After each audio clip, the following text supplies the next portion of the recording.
My name is Dr. Anthony Levatino.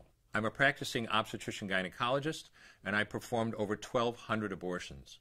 Today I'm going to describe a first trimester medical abortion. This is a procedure in which the mother swallows pills in order to terminate her baby, and it is performed up to the 10th week of pregnancy. The procedure involves 2 steps. Step 1.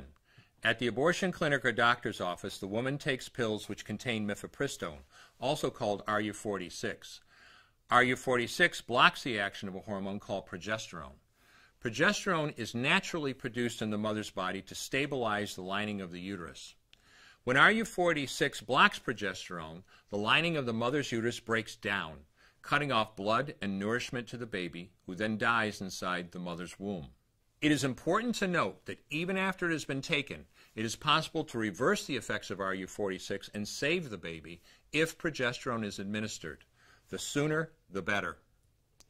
Step 2. 24 to 48 hours after taking RU46, the woman takes misoprostol, also called Cytotec, that is administered either orally or vaginally.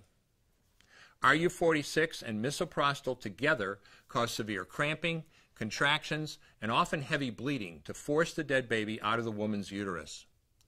The process can be very intense and painful, and the bleeding and contractions can last from a few hours to several days.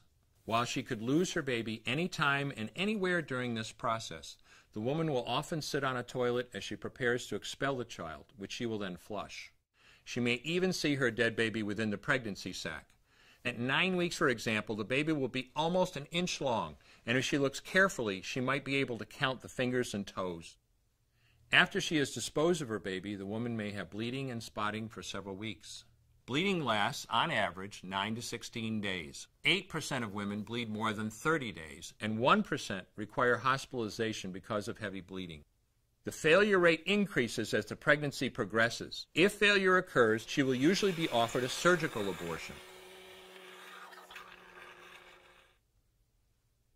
For the mother, medical abortion often causes abdominal pain, nausea, vomiting, diarrhea, headache, and heavy bleeding. Maternal deaths have occurred, most frequently due to infection and undiagnosed ectopic pregnancy. As I mentioned at the beginning, I'm Dr. Anthony Levatino, and in the early part of my career as an OBGYN, I performed over 1,200 abortions. One day, after completing one of those abortions, I looked at the remains of a preborn child whose life I had ended, and all I could see was someone's son or daughter. I came to realize that killing a baby at any stage of pregnancy for any reason is wrong. I want you to know today, no matter where you're at or what you've done, you can change.